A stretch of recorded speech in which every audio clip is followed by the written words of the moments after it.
Okay, so ang Newton's law of cooling is like similar to the first application, yung growth and decay.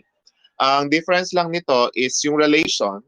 Okay, so yung relation or the rate of change of temperature of a body with respect to time is directly proportional to the difference between the temperature of the body and the environment. Okay, so example, okay, so ano ba naman yun? Okay, meron tayong object. Ayan, kumari meron tayong object, tapos nilagay mo siya sa oven. Pinasok natin siya kumari sa oven. Okay, pinasok natin siya sa oven. Siyempre, yung oven natin, so let's say that's a 100 degree Fahrenheit. Mainit ba yun? Ayan. And ito yung ating body is let's say 20 degrees Celsius, 120 degree Fahrenheit lang. Kumari lang. And then, in-expose natin siya doon sa isang environment. Pinasok natin siya sa oven. Okay? And then, na-expose siya sa isang environment na iba yung temperature. Okay? So, iba yung temperature. So, anong mangyayari? Siyempre, magbabago din yung temperature ng object. At ang sinasabi dito sa ating definition, yung the rate of change of the temperature of the body with respect to time is directly proportional to the difference between the temperature of a body and the temperature of the environment. Okay? So, yung temperature of the body, that is yung T, at yung temperature ng environment is yung Tm. So based sa definition, yung rate of change daw ng temperature ay equal siya doon sa temperature ng body minus yung temperature ng environment ay proportional pala. So kung gagawin natin siyang mathematical equation, so that's dt over dt, so that's equal to k times t, the quantity t minus tn. So ano bang mangyayari? Let's say 120 degrees Fahrenheit ito. Nilagay natin siya sa environment na yung temperature 150. Siyempre, magbabago yung temperature ng ating object, tataas siya. Okay?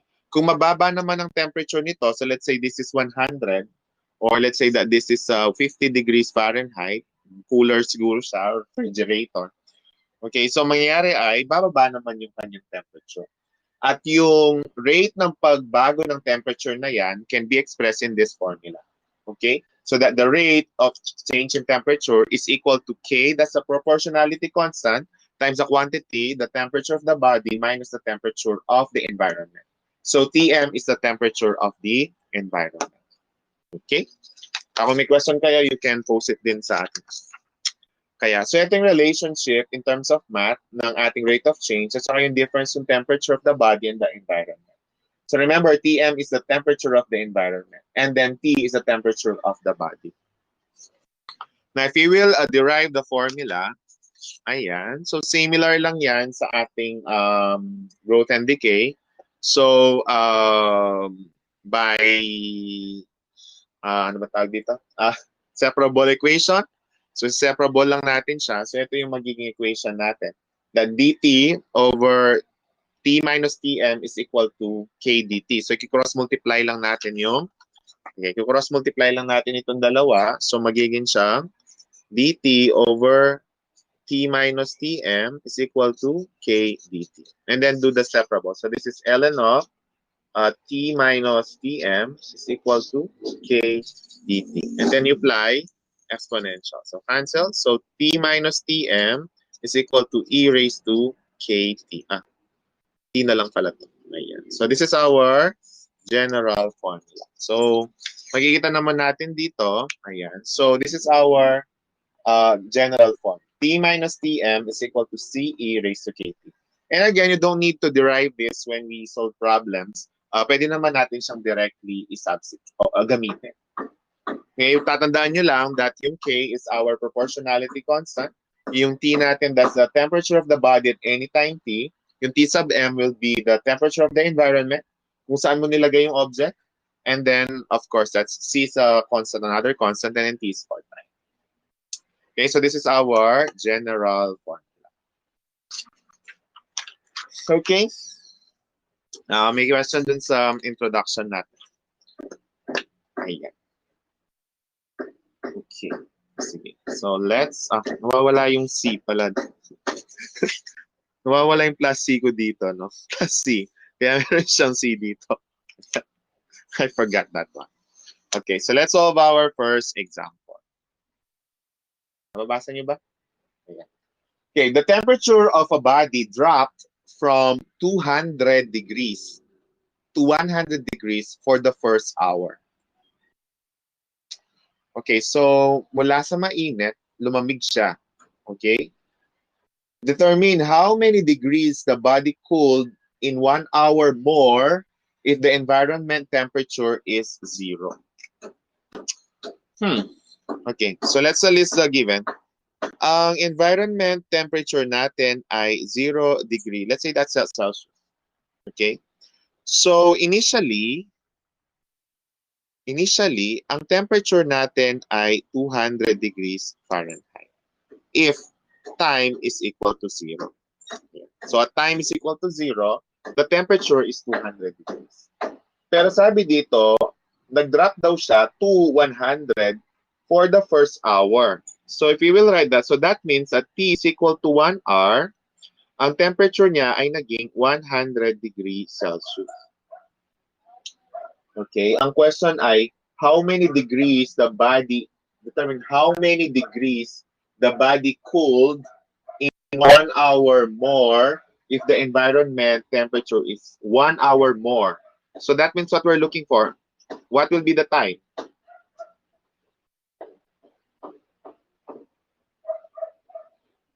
Okay, class, huwag kayong papa-confuse dito, ha? Pag halimbawa sinabi ko, 2 hours more, what's the time?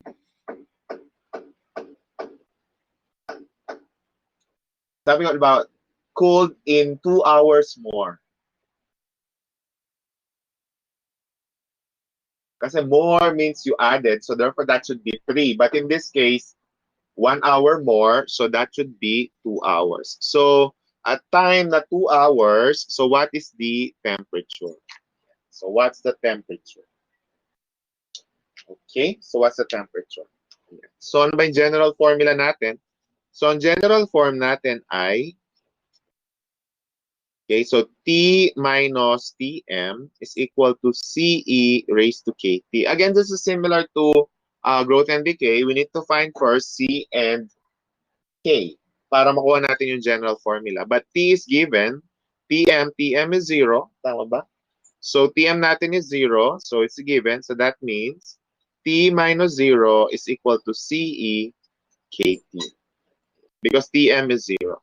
Now, let's apply our first condition. So, at T is equal to 0, what is our temperature? So, temperature is equal to 200 degrees Celsius. So, apply natin yan. So, that will be 200 is equal to Ce raised to K times 0. So, but this is equal to 1. So, therefore, C is 200. Okay? Next, at T is equal to 1 hour, yung temperature natin ay 100 degrees Celsius. So therefore, applying that again dito, so that's 100 is equal to, ang C natin ay 200, E raised to K times 1. Ayan. So therefore, divide natin to ng 200. Okay, so that will be 1/2 is equal to E raised to K. Okay, similar lang dito, may choice kayo class. Ano bang mas gusto niyo kunin? Yung E or E, yung K or E raised to K? Ako mas, ano ko yung E raised to K? Tama ba? E raised to K. Okay. Ako na mas gusto yung E raised to K. Okay, so now we have E raised to K and then yung C. So what's our general form then? So that will be T is equal to 200 times E raised to K is 1/2 raised to T. So this is our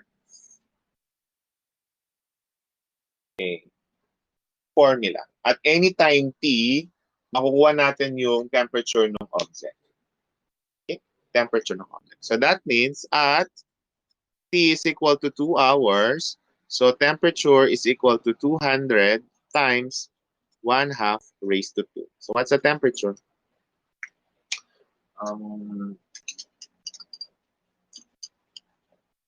Okay, by the way, if you want some more examples, you go to the module, meron tayong mga videos doon. Meron kayong mga videos doon ng mga answered or even our module, meron siyang mga sample examples na hindi ko na sinusolve para sa inyo. Okay, so it's 50. 50 degree Celsius.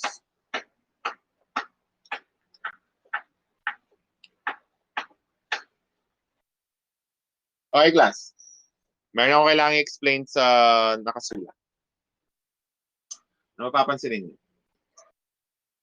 Ang tanong ay, nagkataon lang ito. Ang tanong ay, determine how many degrees the body cooled in 1 hour more.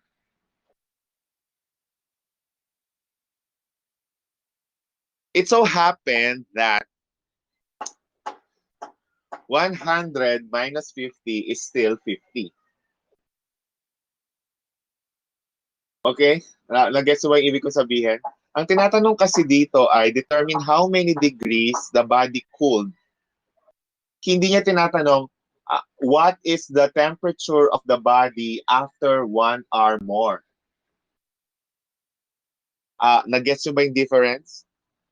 It so happened that the answer is 50 and 100 minus 50 is also 50. But what if the answer, the temperature we have is not 50? Let's say it's 75. Will that be our final answer? Kumwari lang, ang nakuha nating sagot is 75. Yun ba yung final answer natin based doon sa question?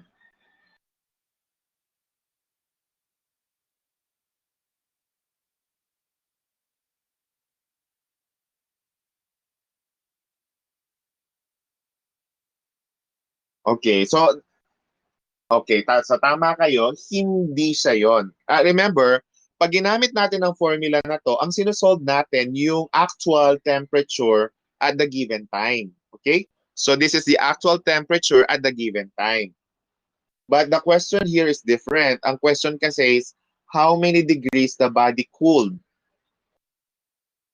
So hindi niya tinatanong yung actual niya after 2 hours. Ang tinatanong, yung temperature na nilamig niya. Kaya it so happened na 50-50 is equal to 100 because it so happened that this is the temperature the temperature na nakuha natin at 2 hours. And 100 minus 50 is also 50. Or susulat ko na lang. Therefore, temperature cooled is equal to 100, which is on the first hour, minus 50 on the second hour. So the answer is 50 degrees Celsius. Ay, nagkataon lang. Okay, nagkataon lang. Na yun yung nakuha nating sagot. Okay, nakakuha nyo ba yung ibig ko sabihin?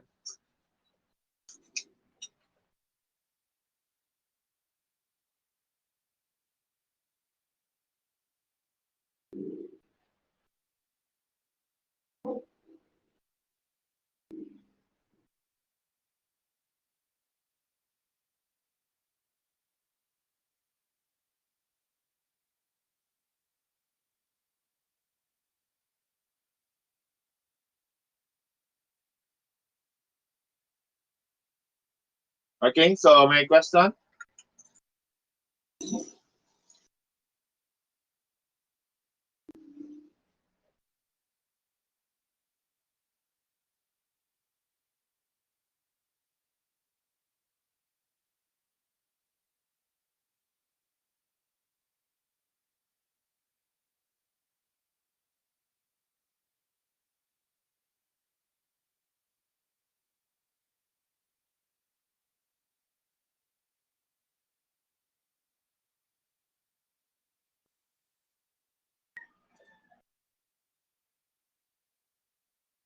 Wala. Okay, so let's proceed to our next example.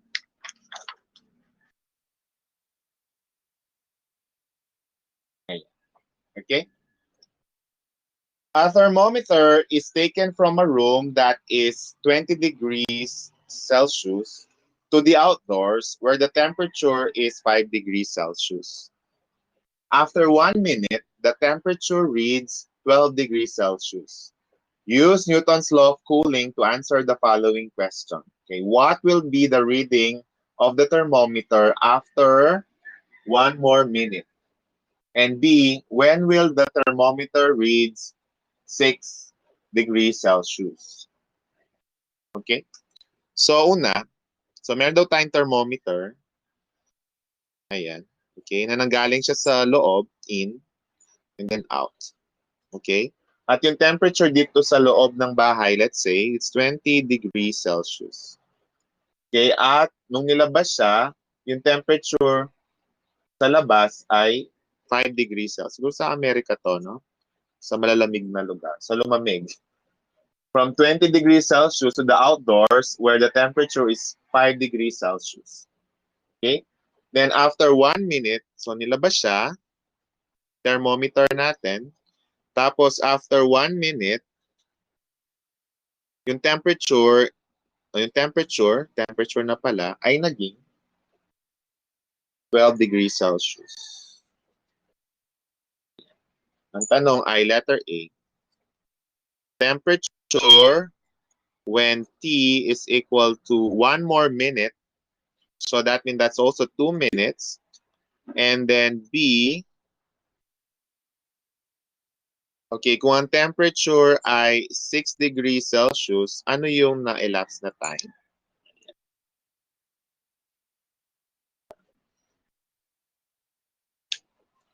Okay. Okay. So let's apply our given. So our formula is T minus Tm is equal to CE raised to KT. So ang question natin, ano ang ating Tm? Okay. So what is our environmental temperature? Okay. So ang pinag-uusapan natin dito ngayon is yung thermometer. Thermometer pinag-uusapan natin. Ano yung environment, saan mo nilagay yung thermometer? So ano yung temperature kung saan mo siya dinala?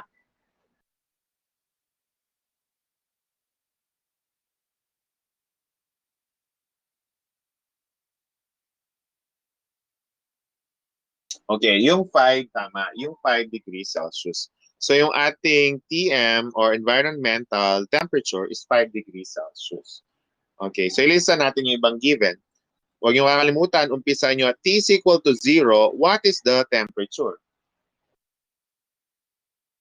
At T is equal to 0, what's the temperature of the object? Okay, kasi nanggaling siya sa loob ng temperature ay 20. Ayan. Ayan. So that means, nanggaling siya sa 20, nilabas mo siya. Sabi nanggaling siya sa loob, so ina-assume natin na yung temperature niya din ay 20. Okay? Okay. Ayan. Magets ba? Bakit sa 20?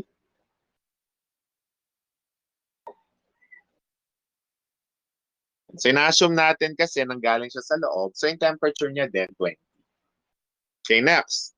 At time is equal to 1 minute, ang temperature niya ay, based ito sa given, it's 12 degrees Celsius.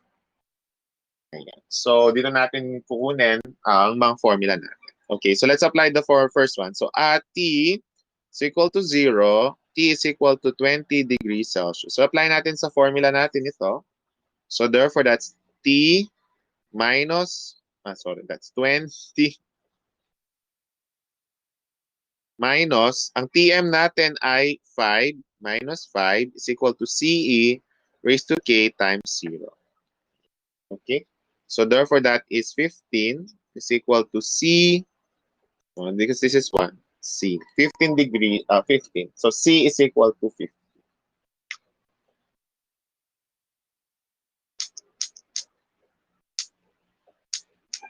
Okay? C is equal to 15. Next, T is equal to 1 minute. The temperature is 12 degrees Celsius. So that means that's 12 minus 5 is equal to, kung gamitin na natin ito, 15. e raised to k times 1. So that will be 12 minus 5. 7. Okay, 7 is equal to 15 e raised to k. So e raised to k na yung gagamitin natin. So divide this by 15. So e raised to k is 7 over 15. Ayan. Okay, so therefore, our general form, so yung general formula natin will be t minus 5 is equal to 15, 7 over 15 raised to t. So ito na yung ating general formula. Okay? So i-apply na natin. So letter A, when time is 2 minutes, what is the temperature? So that will be t minus 5 is equal to 15 times the quantity 7 over 15 raised to 2. So what's our temperature?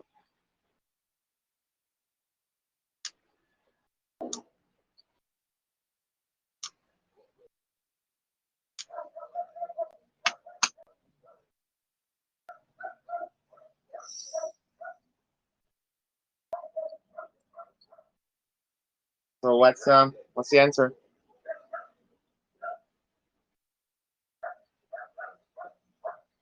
Calculator.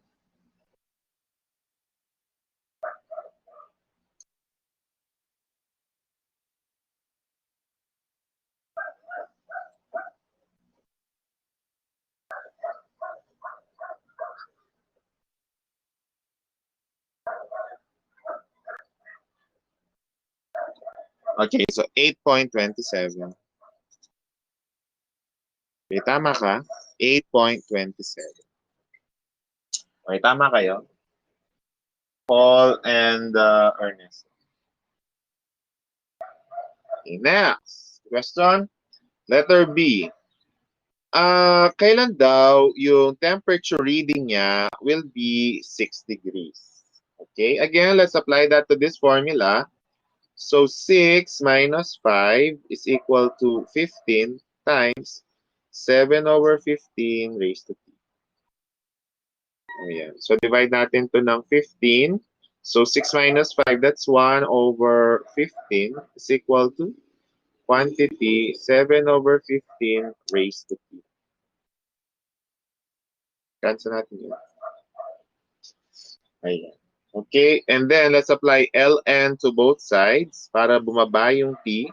So ln of 1 over 15 is equal to t times ln of 7 over 15. So time is ln of 1 over 15 all over ln of 7 over 15. So what will be the given time?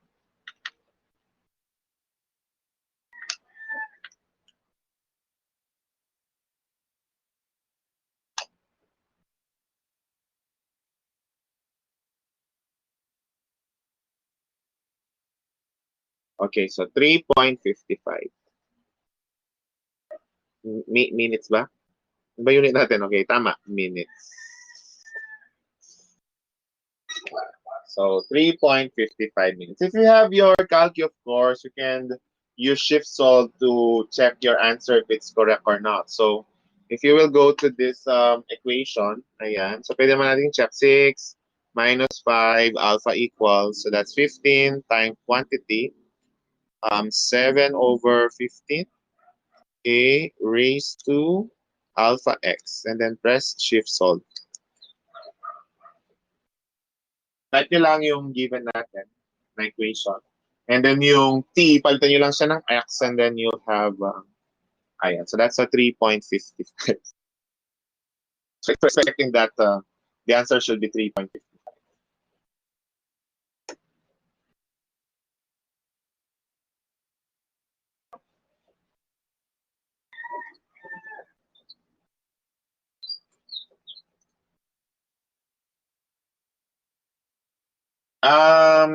Shame me which part in particular?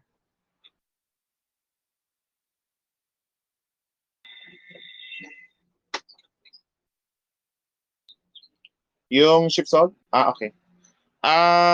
Nakita mo yung original natin na equation, this one?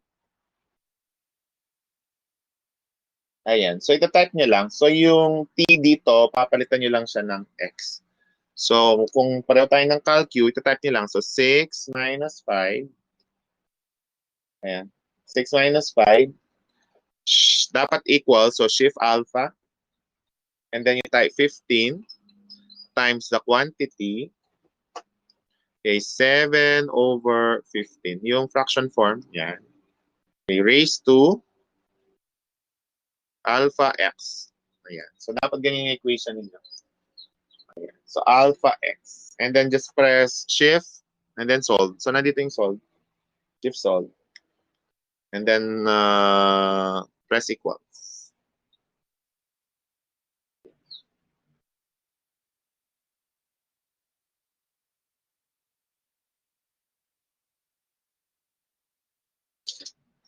Okay. Any question on our second example? Okay, okay. Okay. No worries.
Okay, so wala ng question. So let's proceed to our next example.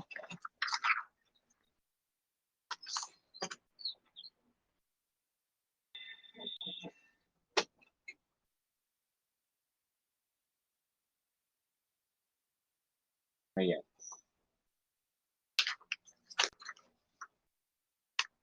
Okay. At midnight, with the temperature inside your house at 75 degrees Celsius Fahrenheit, ano, okay, and the temperature outside is 20 degrees Fahrenheit, but your furnace breaks down. 2 hours later, the temperature in your house has fallen to 50 degrees Fahrenheit. Assume that the outside temperature remains constant at 20 degrees Fahrenheit. At what time will the inside temperature of your house reach 40 degrees Fahrenheit? Okay. So, kung ito yung boundary ng outside and then in, so in and out, the temperature inside your house is 70 degrees Fahrenheit. And the temperature outside is 20 degrees Fahrenheit. But your furnace breaks down. Ito yung heater siguro, no? Yung heater breaks down. And then after 2 hours, the temperature in your house has fallen to 50 degrees Fahrenheit. So after 2 hours, the temperature becomes 50 degrees Fahrenheit. So if dito daw, yung outside remains constant yung temperature, at what time will the inside be 40? So at what time will the temperature be 40 degrees Fahrenheit. Ayan. Wanna try that one? Sige, you can try that. I'll give you like 5 minutes to solve it. Okay, so I'll give you 5 minutes to solve it, and then after that, we'll solve something interesting. Medyo kamukha lang ito kasi nung kanina. Solve it na lang. Iba yata yung sagot ko. Oh, sige. Okay. So, first is, what is our TM? Okay. So, the environmental temperature will be, syempre, outside natin. So, this affects what's the happening inside the inside. So, ayan. So, kung fixed daw ito, constant siya. So, syempre, may magbago yung temperature sa loob.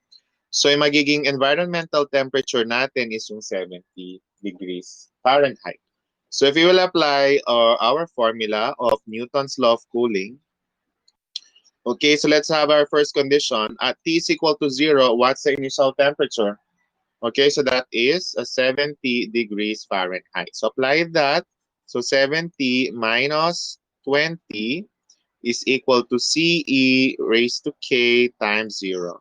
So, this is 0. So, ang C natin ay equal siya sa 50. Tama ba ako? 50. Okay? Now, okay? Next, our second condition, at T is equal to 2 hours, the given temperature is 50. So, let's apply that to our formula. So, that's 50 minus 20 is equal to 50 E raised to K times raised to 2. Ayan. So, divide natin to ng 50. So, this is 3 over 5 is equal to E raised to K times 2. Ayun. So, i-apply na lang natin, i-raise natin to ng 1/2. So, therefore, E raised to K is equal to 3 over 5 raised to 1/2. So that means our general form is T minus 20 is equal to 50 times 3 over 5 raised to 1/2 times T. Ayan. Okay, tanong natin ay at hindi kasya. Tinatry kong pagkasya, pero hindi ko mapagkakasya. Okay, so that means what is the time if the temperature when the temperature becomes 40 degrees Fahrenheit? Ayan. So, apply lang natin. So, that's 40 minus 20 is equal to 50 times 3 over 5 raised to T over 2. Ayan. Okay, so this is 20. That's equal to 50 times 3 over 5 raised to T over 2. Then, divide natin to ng 50. So, that is 2 over 5. Cancel. Times, is equal to 3 over 5 raised to T over 2. So, apply lang natin ng ln on both sides. So, ln of 2 over 5 is equal to T over 2 ln of 3 over 5. And then, cross multiply. Okay, cross multiply natin. So, T is equal to 2 cross multiply 2 ln of 2 over 5 over ln of 3 over 5. So, what's the time?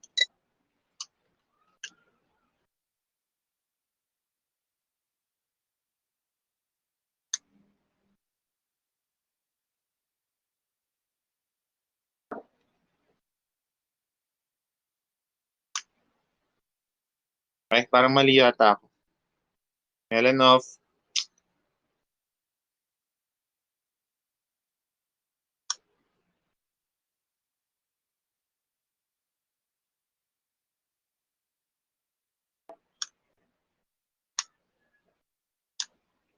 3.59. Tama ba? Tama ba yata si... Tama ka naman pala, Ernesto. 3.59. 59 minutes. 3.59. So you can also, okay. So you can also use your calculator, yung shift salt, to verify or check if your answer is correct or not. So you can also do that. Sa yung lecture natin. May gusto ko i-solve dun sa lecture na hindi ko mapapalampas dahil I like that one. It's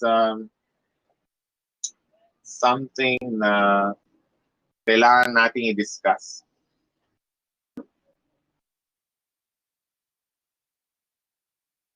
Na gustong i-discuss natin pa.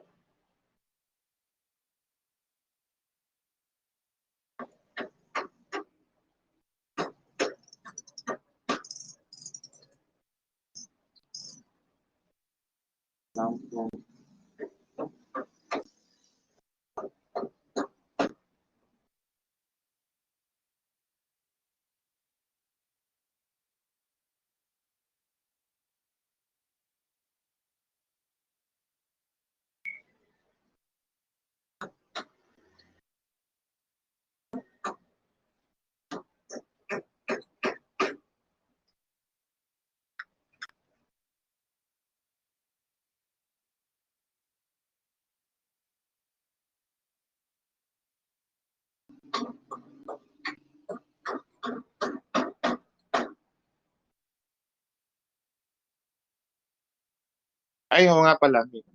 Minutes sa sula ko. Sorry. Should be hours. Okay. Yeah. Okay. So the next one, even if it's on the lecture module natin, so even though nasa module natin ito, gusto ko siyang i-discuss. Okay. Kasi baka isa ito sa mga ibibigay ni Ma'am Hazel sa midterms ninyo na at least alam, madidiscuss ko sa harap ninyo kung paano siya gagawin. Okay. Okay. At 1 p.m., a thermometer reading 70 degrees Fahrenheit is taken outside where the air temperature is negative 10 degrees Fahrenheit. Okay, and again, so let's have in and then out. So at 1 p.m., okay, at 1 p.m., thermometer reading is taken outside. So meron tayong thermometer na yung reading niya ay 70 degrees Fahrenheit. Tapos nilabas siya kung saan yung temperature dito ay environment is negative 10 degrees Fahrenheit. So it's 1 p.m. Okay? And then at 1:02 p.m., the reading is, siyempre nilabas siya. Ayan. At 1:02 p.m., ayan, anong time yung na-elapse? So that's 2 minutes. The temperature of the thermometer becomes 26 degrees Fahrenheit.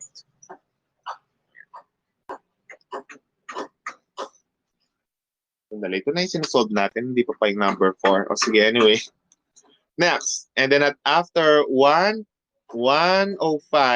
p.m., so ilang minutes yon? So at 1:05 p.m., so that means the temperature is after 5 minutes, binalik siya sa loob. Ayan. Pinasok siya ulit. Where the temperature is, okay, temperature dito is 70 degrees Fahrenheit. So dito ang temperature is negative 10 degrees Fahrenheit. So binalik siya ulit. Ang tanong ay, what is the thermometer reading at 1:09 p.m.? Say 1:05. So that means after 4 seconds, nung pinasok siya, okay, for 4 seconds after taking it in, okay, ano ang kanya ng reading? That is at 1:09 p.m. Okay, 1:09 p.m. So that means that is 4 minutes after mo siyang pinasok. Ano ang magiging bagong reading niya? Okay, so ulit ang problem. Una, yung thermometer natin ay nasa loob ng, let's say, bahay. Okay? At ang temperature sa loob ng bahay ay 70 degrees Fahrenheit. At yung sa labas ng bahay is negative 10 degrees Fahrenheit. Okay, okay. Noong 1 p.m., nilabas yung thermometer doon sa may temperature na negative 10. Okay, after 2 minutes yung pagstay doon sa outside, kasi after at time 1:02, yung reading niya is from 70, naging 26 degrees. Okay, tama naman ako yan. After 2 minutes, yung reading niya naging 26. Okay, nung 1:05 na, okay, after 3 minutes later, nung ito yung reading niya, pinasok na naman siya doon sa loob na ang temperature ay 70 degrees Fahrenheit. Okay? And then 4 minutes later, wherein that is 1:09 p.m., ano ang magiging temperature reading ng thermometer? So, okay class, ang problem na ito ay nagpapalit-palit siya ng environment. Okay? Nagpapalit-palit siya ng environment. Okay, so let's have it at initial muna, no? Okay, una, nasan siya? Okay, sa outside na yung pag-uusapan natin. Outside muna. Okay, sa outside, ano ang environmental temperature? Okay, ang environmental temperature ay negative 10 degrees Fahrenheit. Okay, negative 10 degrees Fahrenheit. So, T is equal to 0, what is the reading of the thermometer? Outside pinag-usapan. So, siya dito. So, that is 70 degrees Fahrenheit. Okay?